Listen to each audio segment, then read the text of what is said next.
Hello friends, ಎಲ್ಲರಿಗೆ ನಮಸ್ಕಾರ. Kannada life ಸ್ಟೋರಿನಿಂದ ಪ್ರತಿಯೊಬ್ಬರಿಗೆ ತುಂಬ ಧನ್ಯವಾದಗಳು.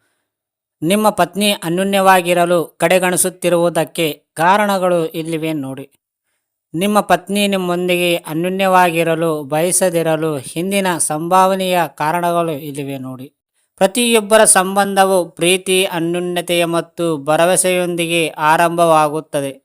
ಕಾಲಾನಂತರದಲ್ಲಿ ಈ ಪ್ರೀತಿಯ ಉತ್ಸಾಹವು ಮುಸುಕಾಗಲು ಪ್ರಾರಂಭಿಸಬಹುದು. ಅನೇಕ ಗಂಡಂದಿರು ಮದುವೆಯಾದ ನಂತರದ ದಿನಗಳಲ್ಲಿ ಹೆಂಡತಿಯ ಜೊತೆ ಅನ್ಯೋನ್ಯತೆಯ ಕೊರತೆ ಅನುಭವಿಸುತ್ತಾರೆ. ಇದಕ್ಕೆ ಕಾರಣವೇನು ಎಂದು ತಿಳಿಯಲು ಬಹುತೇಕ ಗಂಡಂದಿರು ಹೆಣಕಾಡುತ್ತಾರೆ. ಆದರೆ ನಿಮ್ಮ ಪತ್ನಿ ಇತ್ತೀಚೆಗೆ ನಿಮ್ಮ ಜೊತೆ ನಿಕಟ ಸಂಪರ್ಕ ಹೊಂದಲು ಏಕೆ ತಪ್ಪಿಸುತ್ತಿದ್ದಾರೆಂದು ತಿಳಿಯುವುದು ಅಸಾಧ್ಯದ ವಿಷಯಗಳು. ಹೊಸ ಜವಾಬ್ದಾರಿಗಳು, ಬದಲಾಗುತ್ತಿರುವ ಆದ್ಯತೆಗಳು ಮತ್ತು ಶಾರೀರಿಕ ಬದಲಾವಣೆಗಳು ಅನ್ಯೋನ್ಯತೆಯ ಕುಸಿತಕ್ಕೆ ಕಾರಣವಾಗಬಹುದು. ನಿಮ್ಮ ಪತ್ನಿ ಉದ್ದೇಶಪೂರ್ವಕವಾಗಿ ಅನ್ಯೋನ್ಯತೆಯಿಂದಿರಲು ತಪ್ಪಿಸುತ್ತಿದ್ದಾರೆ ಎಂಬ ಭಾವನೆ ನಿಮಗೆ ಬಂದರೆ, ನಿಮ್ಮ ಸಂಬಂಧವನ್ನು ಪುನಶ್ಚೇತನಗೊಳಿಸಲು ನೀವು ಕೆಲವು ವಿಷಯಗಳ ಬಗ್ಗೆ ಗಮನ ಹರಿಸುವ ಸಮಯ ಇದು. ಈ ಹಂತದಲ್ಲಿ ಕೆಲವರು ತಮ್ಮ ಸಂಗಾತಿಯನ್ನು ಮೂಡಿಗೆ ತರುವಂತೆ ಪ್ರೇರೇಪಿಸುವುದನ್ನು ಮುಂದುವರಿಸಿದರೆ, ಇತರರು ದೂರವಾಗಲು ನಿರ್ಧರಿಸಬಹುದು. ಒಂದು ವೇಳೆ ನಿಮ್ಮ ಪತ್ನಿ ನಿಮ್ಮ ಜೊತೆ ಆತ್ಮವಾಗಿರಲು ಹಿಂದೇಟು ಹಾಕಿದಂತೆ ವರ್ತಿಸುತ್ತಿದ್ದರೆ, ಅದಕ್ಕೆ ಕೆಲವು ಕಾರಣಗಳು ಇಲ್ಲಿವೆ. ಭಾವನಾತ್ಮಕವಾಗಿ ಸಂಪರ್ಕದ ಕೊರತೆ. ನಿಮ್ಮ ಮತ್ತು ನಿಮ್ಮ ಪತ್ನಿಯ ನಡುವೆ ನೀವು ಗಮನಿಸದೇ ಇರುವಂತಹ ಭಾವನಾತ್ಮಕ ಸಂಬಂಧದ ಗಮನಾರ್ಹ ಕೊರತೆ ಇರಬಹುದು.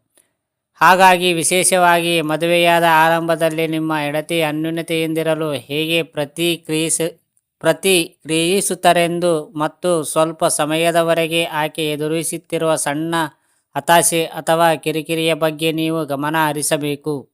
ಭಾವನಾತ್ಮಕ ಬಂಧಕ್ಕಿಂತ ದೈಹಿಕ ಅನ್ಯೋನ್ಯತೆಗೆ ಪ್ರಾಮುಖ್ಯತೆ ಕೊಡುವುದರ ಬಗ್ಗೆ ನಿಮ್ಮ ಪತ್ನಿ ಅಸಮಾಧಾನಗೊಳ್ಳಬಹುದು. ಆದ್ದರಿಂದ ನೀವು ನಿಮ್ಮ ಪತ್ನಿಯೊಂದಿಗೆ ಉತ್ತಮ ಬಾಂಧವ್ಯವನ್ನು ಬೆಳೆಸಿಕೊಳ್ಳಬೇಕಾಗಿದೆ.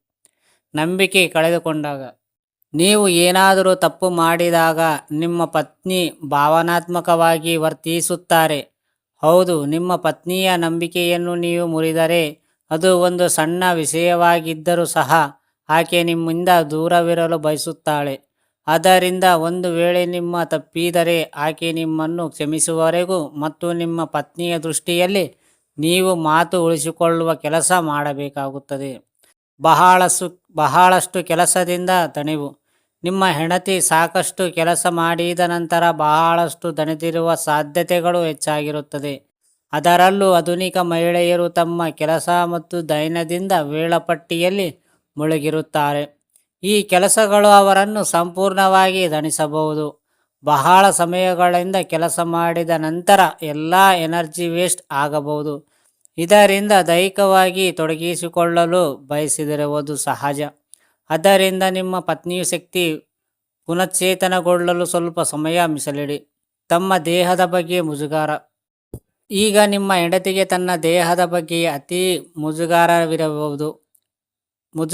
ಇರಬಹುದು. ಇದರಿಂದ ನಿಮ್ಮ ಮುಂದೆ ಆತ್ಮೀಯಾಗಿರಲು ನಾಚಿಕೆ ಪಡಬಹುದು. ವಯಸ್ಸಾದಂತೆ ಇಂತಹ ಅಭದ್ರತೆಗಳು ಸಹಜವಾಗಿದೆ, ಏಕೆಂದರೆ ದೇಹದಲ್ಲಿ ಸ್ಟ್ರೆಚ್ ಮಾರ್ಕ್ಸ್, ಸುಕ್ಕುಗಳು, ಸಡಿಲವಾದ ಚರ್ಮ ಹೆಚ್ಚು ಕಾಣಿಸಿಕೊಳ್ಳುತ್ತಾ ಹೋಗುತ್ತದೆ. ಇದೇ ಕಾರಣಕ್ಕಾಗಿ ನಿಮ್ಮ ಹೆಂಡತಿ ತನ್ನ ದೇಹದ ಬಗ್ಗೆ ಕೀಳು ಮನೋಭಾವ ಬೆಳೆಸಿಕೊಳ್ಳಬಹುದು. ಆದ್ದರಿಂದ ಈ ಲಕ್ಷಣಗಳು ನಿಮ್ಮ ಹೆಂಡತಿಯ ಕಂಡು ಬಂದರೆ, ಅವಳನ್ನು ವಿಶೇಷ ಮತ್ತು ಸುಂದರವಾಗಿಸಲು ನೀವು ಪ್ರಯತ್ನಿಸಿ. ಹಾಗಾಗಿ ಅವಳನ್ನು ಪ್ರವೇಶಿಸಿ. ಕೌಟುಂಬಿಕ ಸಮಸ್ಯೆಗಳಿಂದ ದೂರವಿರಬಹುದು.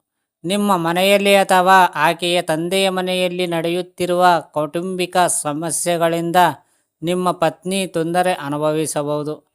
ಇದರಿಂದ ಆಕೆ ಸಹಜವಾಗಿಯೇ ಮಕ್ಕಳ ಬಗ್ಗೆ ಕಾಳಜಿ ಹೊಂದಬಹುದು ಮತ್ತು ತನ್ನ ಆಲೋಚನೆಗಳನ್ನು ಲೈಂಗಿಕತೆಯಿಂದ ದೂರವಿಡಬಹುದು.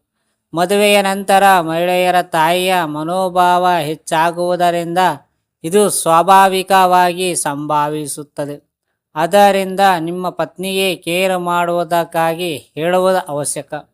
ಇದರಿಂದ ಅವಳು ದಾಂಪತ್ಯ ಜೀವನವನ್ನು ಸಂಪೂರ್ಣವಾಗಿ ಆನಂದಿಸಬಹುದು. ಫ್ರೆಂಡ್ಸ್, ಹೇಗಿದೆ ಸ್ಟೋರಿ? ಈ ಸ್ಟೋರಿ ಕೇಳಿದ ಪ್ರತಿಯೊಬ್ಬರಿಗೆ ತುಂಬ ಧನ್ಯವಾದಗಳು.